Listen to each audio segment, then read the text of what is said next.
በመቸኮላችን ምክንያት የምናጣው በጣም ብዙ ነገር አለ። እግዚአብሔር ውጭ ተለፍቶ ተነግዶ መጨረሻ ላይ ሊያ ነው ሲነጋ ማለት ነው። ሲነጋ ያው የብዙ ዓመት መከራ እንደ ጥቂት ቀን ይቆጠራል። ያ በትር የተባለ ሁለቱ የተላጡት የተባሉት ያዕቆብን ሁላችሁ ታውቁታላችሁ። የይስሐቅ ታናሹ ልጅ ነው። ያዕቆብና ኤሳው ይዋደዳሉ። ኤሳውን ይስሐቅ ይወዳል። ርብቃ ያዕቆብን ትወዳለች። ኤሳው አደን ያድን ነበረ። እያደነ አባቱ ይስሐቅን ይመግብ ነበረ። ያዕቆብ ደግሞ በቤት ውስጥ ለእናቱ ውሃ እየቀዳ እሳት እያነደደ ይውል ስለነበረ እናቱ ርብቃ የምትወደው ያዕቆብን ነው። እናቶቻችን በቤት የሚረዳቸውን ይወዳሉ። አባቶቻችን በውጭ የሚረዳቸውን ይወዳሉ። ከዚህ የተነሳ ሲሆን ለያዕቆብ ብኩርና አልነበረውም፣ ታናሽ ነው። ለኤሳው ብኩርና አለው። ብኩርና የታላቅ ልጅ ወይም የመጀመሪያው የእናቱን ማህፀን የሚከፍት በኩር ይባላል። አለቃ ማለት ነው። አለቃ የበላይ ራስ አዛዥ ማለት ነው። በኩር ማለት ነው። ኤሳው አደን ውሎ ሲመጣ ያዕቆብ ምስር ንፍሮ ዳቦ በሽሮ እየበላ አገኘው። ስጠኝ ምበላው አለው። ብኩርናህን ስጠኝ አለው። አይ ምን ብኩርና ትለኛለህ? በዚህ ብኩርናዬ ምን ተጠቅሜበታለሁ መሰለህ? ውሰደው አለው። የእግዚአብሔርን ስም ጥራና በመሐላ ስጠኝ አለው። ምሎ አስረከበው። ትዕግስት አጥቶ ነው። ትንሽ ቢቆይ ኑሮ እናቱ መታ ትሰጠው ነበረ። በመቸኮሉ ግን ክብሩን ለምስር አጥተዋል ማለት ነው። በመቸኮላችን ምክንያት የምናጣው በጣም ብዙ ነገር አለ። በጣም ዓለምን የሚያውካት አሁን ችኮላ ነው። ቸኩሎ ማግባት፣ ቸኩሎ መመንኮስ፣ ቸኩሎ መብቃት፣ ቸኩሎ ቅዱስ መሆን ያምራችኋል አይደል? እናንተ ራሳችሁ ሱባኤ በሄዳችሁ በሶስተኛው ቀን ክንፍ አውጥቼ እንደሆነ ብላችሁ ጉያችሁ መዳሰስ ነው የምትጀምሩት ማለት ነው። በቃ ቸኩሎ መምህር መሆን ይሄ ሁሉ ማለት ነው። እንደዚህ ያለው ቸኩሎ መናገር፣ መረጋጋትን ማጣት የእግዚአብሔር ሰዎችና የሰይጣን ሰዎች ምልክት አንደዋችሁ ችኮላና መረጋጋት፣ ህዱእነት፣ ህድአት፣ መረጋጋት፣ ጸጥታ። ሊቃውንቱ ምን ይላሉ? ለመናፍቃን ህድአት የላቸውም። እርጋታ የሚባል ነገር የለም። ሁሉንም ቶሎ ሞክረን እንጠፋለን። ሌላው ቀርቶ 5 ዓመት የጸለይንበትን ጊዜ እግዚአብሔር ዛሬ መልስ በሚሰጥበት ጊዜ እኛ አኩርፈን ጥለን እንሄዳለን። ቸኩለን ማለት ነው። በክፉ ሰዎች ላይ ሲፈረድባቸው ዛሬ ካላየን ብለን ሃይማኖቱን የሚክድ ሰውም አለ። ከቤተክርስቲያን የሚወጣ ዛሬ ለምን ዋጋቸውን አይሰጣቸውም? አንድ ንስሐ ልጅ የንስሐ አባቱን መሬት የእኩል ይዞ ሲያርስ አንድ ቀን ሲያርስ ወርቅ በድስት ተቀብሮ አገኘ። ለሎሌው ይህ ወርቅ የንስሐ አባታችን ስለሆነ እንካ ወስደህ ስጣቸው ብሎ ሰጠው። እሳቸው ወርቁን ተቀበሉና አይ ይገለኛል፣ ማን ነው ይካፈለኛል ሲሉ ያን ሎሌውን ገደሉት። ወርቁን መብላት ሌላ ወንጀል ሳያካፍሉ እደግልኝ ብሎ ማካፈል ሲገባ ልጁን መግደል ሌላ ኃጢአት። ይህንን ሲያደርጉ እንግዲህ ይሄንን ይዘው ሲቀድሱ እግዚአብሔር ዝም የሚላቸው ከሆነ እኔ አልቆርብም፣ ቁርባኑ የሚቅር ቅዳሴው የሚቅር ሁሉም የይስሙላ ነው አለ ሰው። ያዕቆብ እንደዚያ ተሰዶ ሄደ። ከሄደበት ሀገር ከጉድጓዱ ደረሰ። ከጉድጓዱ ሲደርስ እረኞች ተሰብስበው ለትልቅ 60 ሰዎች 50 ሰዎች የሚያነሱት ድንጋይ የተገጠመ የውሃ ጉድጓድ አገኘ። እረኞች ከፍተው እንዳያጠጡ ጨነቃቸው። ምን ይደረግ? በጎቹ ቁለጨለጫሉ። ከዛ በኋላ ምን አደረገ? ያዕቆብ ለምን አታጠጡም አላቸው። አይ ብቻችን አንችልም አለ። ኃያል ነው ያዕቆብ። ብቻውን ያን ድንጋይ ያነሳና አጠጣላቸው። ይህ ያዕቆብ ኢየሱስ ክርስቶስ ነው። የውሃ ጉድጓድ ቤተ ክርስቲያን ናት። በጎቹ ክርስቶስ እየጠማቸው 5000 ዘመን የተራቡ የአባቶቻችን ነፍሳት ናቸው። ከፍተው ላይ የተገጠመው ትልቅ ድንጋይ መርገም ነው።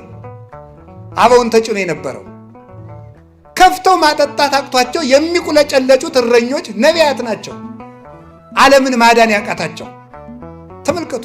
እስካመ ይመጽእ ዐቢይ ኖላዊ ያለ ቅዱስ ያሬድ ታላቁ እረኛ ክርስቶስ እስከሚመጣ ድረስ እሱ ሲመጣ ከሰተ ዋስተ መሬቶ እሱ መርገሙን አነሳና አጠጣቸው። በወገቡ ታላቁ እረኛ ያለ ተመልከቱ ያለው ያዕቆብ እስኪመጣ ድረስ ሁሉ አልተከፈተም። ክርስቶስ እስኪመጣ ድረስ የምሕረት ይቅርታ አልተሰጠም። እርግማን በላያችን ላይ ነበር። እርግማናችንን አንከባሎ አያችሁ። ልብ በል ጎበዝ፣ እያስተዋላችሁ ነው። መቤት ይውላችሁ የእርግማኑን ድንጋይ ከማንሳቱ በፊት ምን አይቷል? መሰላሏን አይቷል። ክርስቶስ እርግማናችንን አስወገደልን ከማለት በፊት ድንግል ማርያምን መረጣት ማለት ይቀድማል። ለዚህ ነው አባቶቻችን ያዕቆብ ከፍቶ አጠጣ ከማለት በፊት እረኞቹ ይቁለጨለጩ ነበር ማለት ይቀድማል። ይህን ሊቃውንት ምን ብለው ይተረጉሙታል? እንዲህ ብለው ይተረጉሙታል። ምን ብለው? ሰው ይላሉ አባቶች፣ ሰው ከነገረ ክርስቶስ አስቀድሞ ነገረ ማርያምን መማር አለበት፣ ከነገረ ማርያም አስቀድሞ ትንቢተ ነቢያትን መማር አለበት ያሉ ለዚህ። ይህን ያላወቀ ሰው ከክርስቶስ መድረስ ፈጽሞ አይችለው። መሰላሊቱን ሳታይ አጉድጓዱ እንዴት ብለህ ትደርሳለህ? ድንግል ማርያምን ትተህ ያዕቆብ ከከፈተው ጉድጓድ መጠጣት አትችልም። መሰላሏን ሳታይ አይቻልም። ይሄ ቅደም ተከተል የክርስቶስ የሥጋዌ ጎዳና ነው። ከዚያ በኋላ ሄደ። ራሔል እየሮጠች መጣች። ደግሞ አያችሁ፣ ደግሞ ከጉድጓዱ ራሔል እየሮጠች መጣች። አንቺ የማንሽ? እኔማ የላባ ነኝ፣ ወንድሜ ነው ይሄስ አላት። ከዚያ በኋላ አብሯት ገባ። አብሯት ከገባ በኋላ ራሔልን አጋባኝ አለ። እሺ ራሔልን አጋባኝ ሲለው እሺ አለና አውቆ ትልቅ እያለ ትንሽ አይዳርም። ታላቂቱ ልያ እንደው መልኳ የዚያን ያህል ነው። እሷን ዳረለት። ኋላ ተዳር ሰርጎ ዓለም ቀለጠ ተብሎ ስትታይ ማናት? ልያ። ታምር እኮ ነው። ራሔልን ብሎ ወዶ ልያ። በመልክ እኮ አይደለም። ራሔልን ብላችሁ እየለፋችሁ ልያ ናችሁ። በቃ ሁሌ ብዙ ነገር ማለት ነው።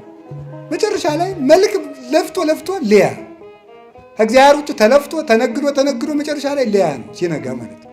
ሲነጋ ያው እዛ ላይ እንዴት ላድርጋ ነው? 7 ዓመት ተገዛልኝ። 7 ዓመት ተገዝቶ ማን ይሰጠዋል? ልያ ልቆ አይደረስ 7 ዓመት ተገዝቶ ልያን ከሰጠ በኋላ እንዴት ታደርገኛለህ ሲለው ትልቅ እያለ ትንሽ አይዳር ማለት እንደገና ደግሞ 7 ዓመት ተገዛና ራሔልን ልጨምርላት እንደገና 7 ዓመት ከተገዛ በኋላ በል ደሞዝ ይስጠኝና ወደ ሀገሬ ልመለስ ሲለው እንደገና 7 ዓመት። ስንት ዓመት ተገዛ ያዕቆብ? 21 ዓመት ተገዛ።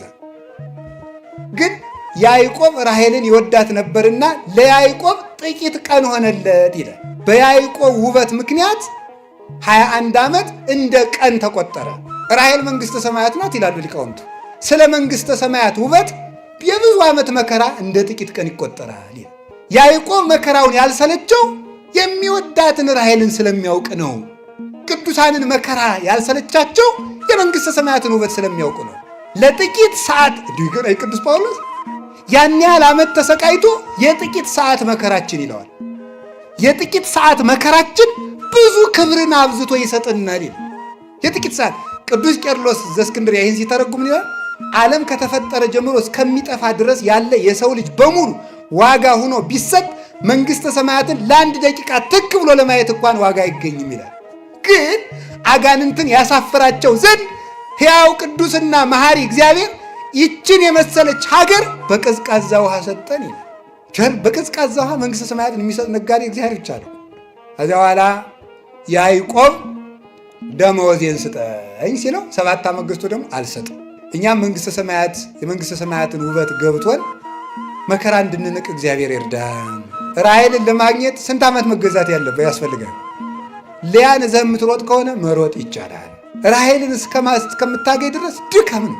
አሁን የፕሮቴስታንቱ ምኑ እኮ ደክሞት ነው። ኧረ በቃኝ እኔ ወዴ ሞላ እኔ እያለ የሚጃጃል ነው።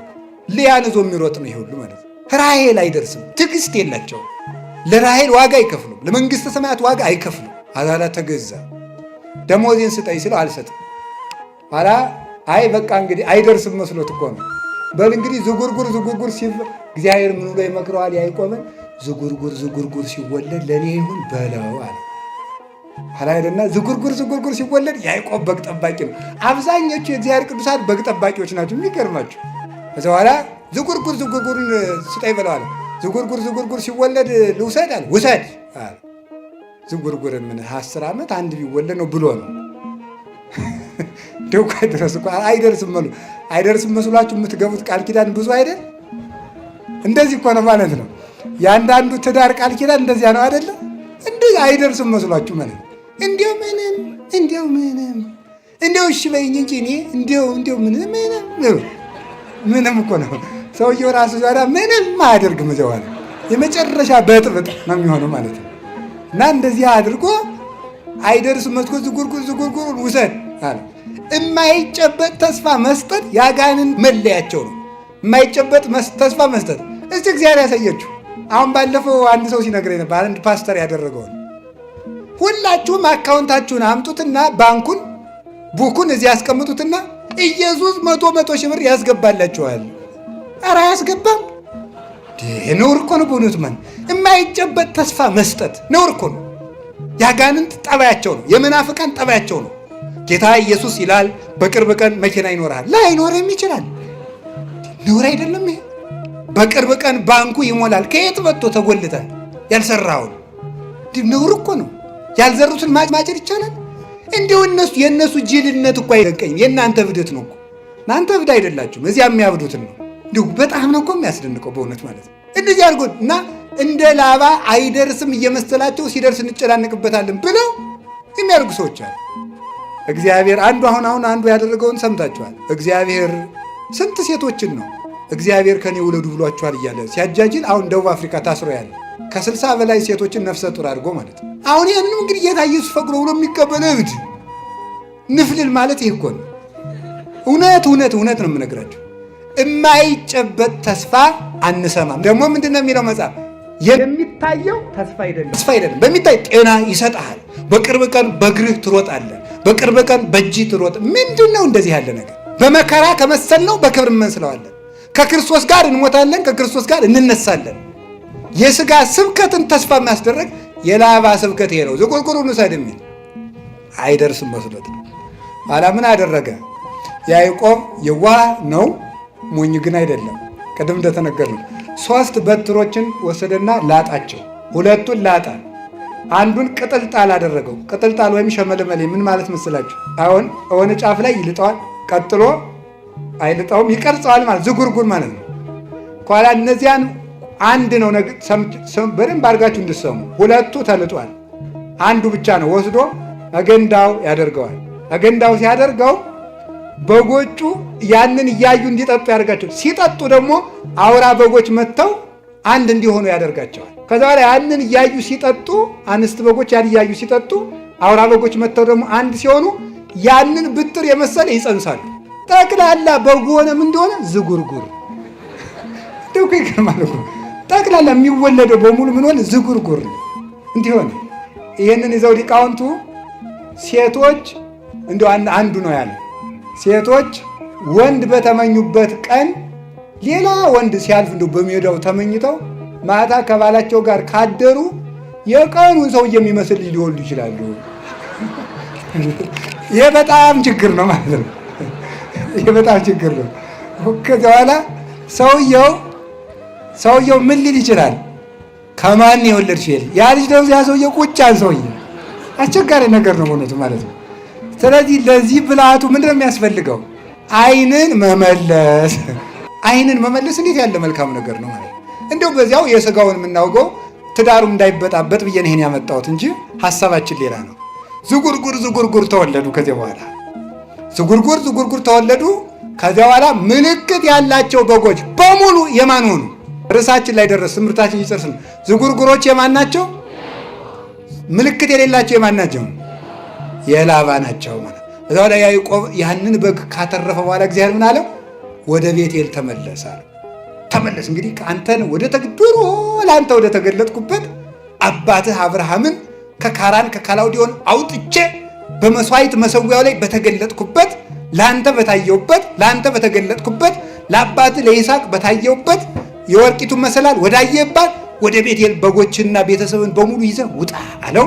አባታችን ያዕቆብ ብዙ ነፍስ ሆኖ ዘመድ አፍርቶ ልጆቹን ይዞ በጎችን አስከትሎ በጣም ብዙ ሺህ በጎችን ይዞ ወደ ቤቴል ተመለሰ። እኛንም ሁላችንንም ይመልሰን እግዚአብሔር። ምስጢሩን እነጋገርና እንጨርስ። ይሄ ላባ የተባለ እንግዲህ ተመልከቱ፣ ላባ ዲያብሎስ ነው። ላባ የተባለ ዲያብሎስ ነው። በደንብ ብላችሁ ስሙ። ላባ የተባለ ዲያብሎስ ነው። ያዕቆብ የእግዚአብሔር ምሳሌ ነው። ያዕቆብ በዚያ የኖረበት ጊዜ ወይም ደግሞ እዚያ የነበረው ገንዳ በጎቹን ያጠጣበት የነበረው ገንዳ የቅድስት ቤተ ክርስቲያን ምሳሌ ነው። ውሃው የጥምቀት ምሳሌ ነው። በጎቹ ምዕመናን ናቸው። አውራ በግ የተባሉ መምህራን ናቸው። ያ በትር የተባሉ ሁለቱ የተላጡት የተባሉት አብና መንፈስ ቅዱስ ናቸው። አንዱ የተዝጎረጎረው የተባለ ወልድ ነው፣ ሰውም አምላክም ነውና። ልጅ ወንድሜ ቀይም ነጭም ነው፣ አምላክም ሰውም ነው። ዝጉርጉር የተባለ እሱ ነው። እሱን እያሳየ ያጠጣቸው ነበር ማለት ክርስቶስን እያስተማሩ ያጠምቋቸዋል ማለት ነው። ሂዱና ዓለምን ወንጌል አስተምራችሁ ደቀ መዛሙርት ያድርጓቸው ስላለ ክርስቶስን እያስተማሩ ክርስቶስን እየሰበኩ በልቡናቸው እያሳደሩ በክርስቶስ ስም እየጠሩ እክህደከ ሰይጣን እያሉ አምን በከርስቶስ አምላኬ እያሉ አጋንንትን እያስካዱ ላባን እያስካዱ ዲያብሎስን እያስካዱ ክርስቶስን እየሰበኩ ያጠምቋቸዋል። በጎቹ ተመልከቱ፣ በጎቹ ምን ይጸንሳሉ ሲባል ዝጉርጉር ዝጉርጉር በትሩን የመሰለ ይጸንሳሉ ማለት ክርስቲያኖች ከቤተ ክርስቲያን ክርስቶስን እየመሰሉ ይወለዳሉ ማለት ነው። ክርስቲያኖች ምልክት አላቸው ማለት ክርስቲያኖች ሲያዩአቸው ክርስቶስን ይመስላሉ ማለት ነው። ሊቃውንት ደግሞ መልሰው ምን ይላሉ? አውራ በጎቹ መምህራን፣ በትሩ ኢየሱስ ክርስቶስ፣ ውሃው ጥምቀት ትምህርት፣ ምዕመናን እና በጎቹ ዝጉርጉር ዝጉርጉር መጽነሳቸው የክርስቶስን ትምህርት ሰምተው በልቡናቸው የማሳደራቸው ነው። ዝጉርጉር መውለዳቸው ማለት ያንን በምግባር መግለጻቸው ነው። እነሱን የመሰለ ሰው መተካታቸው ነው። ዝጉርጉር አይቶ ዝጉርጉር መጽነስ ማለት ክርስቶስን መስሎ ኑሮ ክርስቶስን የመሰለ ልጅ መተካት ማለት ነው። መምህራንን መተካት ሐዋርያትም ጴጥሮስ ቀሌምንጦስን፣ ጳውሎስ ጢሞቴዎስን፣ ዮሐንስ አግናጢዮስ ፖሊካርፐስን መተካት ማለት ነው። በትዳር አስመስሎ መተካት፣ በወንጌል አስመስሎ መተካት፣ በመነኮሳት አስመስሎ መተካት፣ በቤቱና አስመስሎ መተካት ጳውሊ እና አርሳኔዎስን እንደተካው ማለት ነው። እንዲያር የሚያደርጉ ምን ይባላሉ? የያዕቆብ በጎች። ለዚህ ሁሉ መድኃኒቱ አውራዎቹ ናቸው ማለት መምህራን ናቸው። ዓለምን ብጥብጥ የሚያደርጓቸው ያለ አውራ በግ መጽነስ የምትችል በግ እንደሌለች ያለ መምህር ምግባር መስራት የሚችል ምዕመን የለም። ሳይማሩ የሚያገቡ ሰዎች፣ ሳይማሩ የሚመነኩሱ ሰዎች ብጥብጥ የሚያደርጉት እየሮጠ ሄድና መመንኮስ፣ እየሮጠ ሄድና ደግሞ ዘግቻለሁ ማለት ሰይጣን ሲያጨናንቀው እንዲሁ እኮ እናንተ አንድ ወር ፑሻፕ ሳትሰራ ኮማንዶ መሆን ትችላለህ? ነውር አይደለም ወይ? ነውር እኮ ነው ይሄ ማለት ነው። አየር ወለድ ልሁን እንዴት ብለን የምትሆነው እንዲሁ እኮ አይደረስ ነው። ደረትህ እንደገረረ አጥንትህ እንደደረቀ ማሰሪያ ሳይፈታ ምን ብለን ነው ኮማንዶ የምትሆን? ሞኝ አረም ነቀላ መሰለ እንዴ? አይኮንም። እንደዚህ ውስጥ ሁሉ ዝም ብሎ ብድግ እየሮጡ ሄዶ ሰው ዘርግቼ ነው የምጸልይ ከሰይጣን ጋር ደረት ለደረት ውረት እንውረድ ይቻላል? አይቻልም። ደርሶ እየሮጡ ሄዶ መዝጋት ደግሞ ደርሶ ከፍቶ መሮጥ በግቻለሁ ማለት ነው። ይሄ ነው ደርሶ መዝጋት፣ ደርሶ መክፈት ማለት ደርሶ ማግባት፣ ደርሶ መፋታት። ይሄ ነው ችግሩ። ተምሮ መግባት። አሁን እንደው ስታገው ምን እያረጋችሁ እንደሆነ ይገባችሁ? ምን እያረጋችሁ እንደሆነ እኮ አይገባችሁ። አሁን ሚስት ቤተክርስቲያን እንደሆነች የሚያውቃለ? ባል ክርስቶስ እንደሆነ የሚገባው አለ? ለባሏ ስትታዘዝ ለክርስቶስ እንደምትታዘዝ የምትቆጥር ሴት አለች? ባሏን ስትንቅ ክርስቶስን እንደምትንቅ የሚገባት ሴት አለች? ሚስቱን ሲያቃልል ቤተክርስቲያንን እንደሚንቅ የሚገባው ሰው አለ? የለም። ባልና ሚስት ሲፋቱ ክርስቶስና ቤተክርስቲያን ተለያዩ ብሎ እንደካደ እንደሚቆጠርበት የሚረዳ ሰው አለ? የለም። የክርስቶስ መሆናችን የሚታወቀው እሱን የምንመስልበት አንዳች ነገር ክርስቶስ ለቤተክርስቲያን ሞተላት። ለሚስቱ የሚሞት ባል የለም። ቤተክርስቲያን ለክርስቶስ መስዋዕት ትሆናለች፣ ለባሏ መስዋዕት የምትሆን የለችም። ምናችን ነው ክርስቶስን የሚመስለው ብለን መጠየቅ አለብን። ክርስቲያን ተብያ እንደው ክርስቶስን የሚመስል እናንተ በግ እኮ ጥጃ አይወልድም፣ በግ ውሻ አይወልድም። የክርስቶስ ልጆች ሆነን እንዴት የዲያብሎስ መልክ ይኖረናል? ይህንን ነው በእውነቱ ማለት ነው ጌታ ያስተማረን። ምልክት የሌላቸው በጎች ማለት ክርስቶስን የማይመስሉ ክርስቲያኖች ማለት ናቸው። አሁን ነገ ሁለት ነገር ነው ማስተላለፍ የፈለግኩት፣ ጨርሻለሁ ትምህርቴ። አንደኛው የክርስቶስን ስም ይዘው ክርስቶሳውያን ያልሆኑ መናፍቃን ሲመጡ ምልክታቸውን እንድታውቁት። የክርስቶስ ሰው ከሆንክ ምልክት ምንድን ነው? እስቲ ፓስተሩን ይሄ እመቤታችን የሚሰድበው ምን የሚለውን ምልክቱ ምንድን ነው? ከራባት ነው? የክርስቶስ የመሆኑ ዝላይ ነው? 24 ሰዓት መብላት ነው? እርግጫ ነው እያለ ነበር ልጅ እዚህ የሚቀርጸው ልጅ ማለት ነው። እርግጫ ነው? ቦክስ ነው? የክርስቶስ መሆን ውሸት ነው? ገንዘብ ማካበት ነው? እስቲ በምናቸው ነው ክርስቶስ የሚመስሉት? ክርስቶስ እኮ ማንንም የማይነቅፍ ጭምት ነው። እያወቀ ያላወቀ የሚመስል መኑ ጸፋከ እየተባለ የሚሰለቁበት ወይ ጭምትነቱ የለ ወይ ትትናው የለ። ምልክታቸው የዲያብሎስ ልጆች ምልክታቸው ትዕቢት። ክርስቶስ ማን ያለ? አብ ከኔ ይበልጣል። እስኪ አብ ከኔ ይበልጣል በሉ። አንድ እንደሆነ ግን አብ አነ ወአብ አሐዱ ንሕነ፣ እኔና አብ አንድ ነን አላለም ብሏል። እኔና አብ አንድ ነን ብሎ አንድ ከሆነ አባቴ ይበልጠኛል ያለ ለምንድን ነው? ከአባቶቼ እኔ አንሳለሁ በሉ ለማለት ነው። ከየትኛውም በላይ ናቸው። የሚሰማቸው ካገኙ ሲኖዶሱ ግድ የለም። አስደናቂው ግሩም እሳት እሱ ድሪቶ ታጥቆ የደቀ መዛሙርቱን እግር ሊያጥብ በተጎነበሰ ጊዜ መላእክት ደነገጡ ነው፣ አደነቁ ነው። አምላክ የፍጡርን እግር ሲያጥብ እነሱ የድንግል ማርያምን ጫማ ለመሳም አንሰግድም ይላሉ። ይሄ ነው ምልክታቸው። የላባ በጎች ምልክታቸው ይሄ ነው። የክርስቶስ መልክ የላቸውም። ትዕቢት ነው መልካቸው፣ ስድብ ነው መልካቸው፣ ነቀፋ ነው መልካቸው፣ አጉራ ዘላይነት ነው መልካቸው፣ ሆዳምነት ነው መልካቸው፣ ምቾት ነው መልካቸው። ክርስቶስ እኮ የመከራ ሰው ነው፣ እነሱ የምቾት ሰዎች ናቸው። ክርስቶስ ግን እኔን ምሰሉ ነው ያለ። ከእሱ መማር ደግሞ ምንድን ነው? እሱ ራሱን ጥሎ ነው የኖረ።